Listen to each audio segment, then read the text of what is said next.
ओम का जाप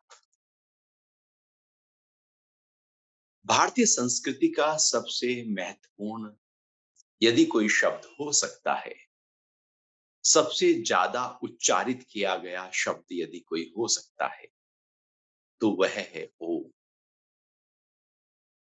वेद के हर मंत्र का आरंभ ओम से होता है। ओम एक अनूठा मंत्र है। क्यों है ये अनूठा? असलियत में ओम कोई नाम नहीं, कोई शब्द नहीं। ओम एक ध्वनि है, एक नाद है, एक कंपन है, एक तरंग है। उसको हम बोल रहे हैं, जैसा बोल रहे हैं वो वैसा नहीं है, क्योंकि वो तो केवल और केवल अनुभव किया जा सकता है, सुना नहीं जा सकता। ये कान उस ओम को सुनने के लिए अभी बहुत स्थूल है, क्योंकि ये ओम पूरे ब्रह्मांड में गूंज रहा है। जिसको कहते हैं भगवान शिव के डमरू से जो पहला नाद निकला, उसी से पूरे ब्रह्मांड में कंपन हुआ, शब्द आए, ध्वनि आई, नाद आया, लय हुआ और पूरी सृष्टि का आरंभ हो गया। पूरी सृष्टि में एक कंपन हो रहा है, एक नाद हो रहा है। ये नाद जिसको महर्षि पतंजलि कहते हैं, तस्य वाचकः प्रणव, कि वो जो परमात्मा है, वो जो ईश्वर है, उसका जो वाचक है वो प्रणव है। अर्थात जो उस परमात्मा तक हमें पहुंचा दे वो प्रणव है, वही ओम है। हमारे ऋषियों ने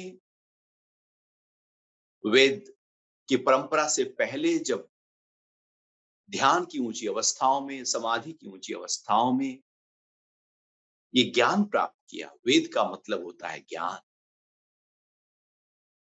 समाधि की ऊंची अवस्था में जब ये ज्ञान उनको प्राप्त हुआ और उन्होंने लिपिबद्ध किया, तो सबसे पहले जो ज्ञान प्राप्त हुआ था वो था ओम। ओम है पूरे ब्रह्मांड में गूंजती हुई ध्वनि, और ओम है परम पिता का नाम। क्योंकि सबसे पहली ध्वनि है और पूरा ब्रह्मांड जिसको गुंजायमान कर रहा है, पूरा ब्रह्मांड जिसका गुणगान कर रहा है, जिसका स्मरण कर रहा है, जिसका नाम ले रहा है, उसी का नाम ले सकता है जिसने उसको उत्पन्न किया हो, पैदा किया हो। तो ब्रह्मांड को भी उत्पन्न किया है परमात्मा ने, और पूरे ब्रह्मांड के कण कण में हर नाद, हर तरंग, हर कंपन, हर ध्वनि उसी ही ओम का उच्चारण करती हुई वो उस परमात्मा की दिव्यता के साथ लीन हो जाना चाहती है। तो ऋषियों ने जब अनुभव किया गुफाओं में लंबे अनुसंधान के बाद कि कौन सी ध्वनि है जो गूंज रही है, तो उन्होंने पाया कि ये एक ध्वनि है जो मेरे भीतर भी है तो बाहर भी है।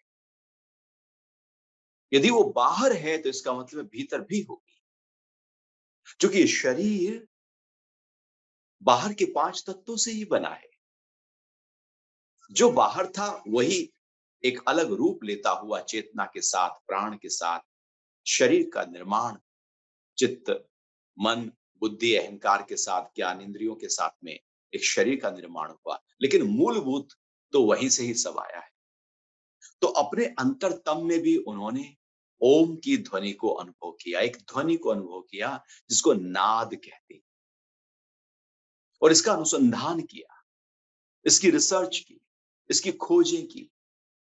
इसलिए योग की परंपरा में इसको नादानुसंधान कहते हैं, कि नाद का अनुसंधान, उसकी खोज की, रिसर्च जो करते हैं उनको ऋषि कहते हैं। ऋषि शब्द रिसर्च से आया है। खोजी जो रहे, जो अध्यात्म के खोजी रहे, इस ब्रह्मांड में सूक्ष्मता के खोजी रहे, जो आत्म तत्व के खोजी रहे, वही ऋषि हुए। तो नाद को जब खोजा अपने भीतर, तो पाया कि बहुत सारी ध्वनियां छोटे छोटे रूप में हमारे अंदर लगातार गुंजायमान हो रही हैं, और जितना गहरे में जाते हैं उतनी वो ध्वनि सूक्ष्म होती चली जाती है। और उन सब का आधार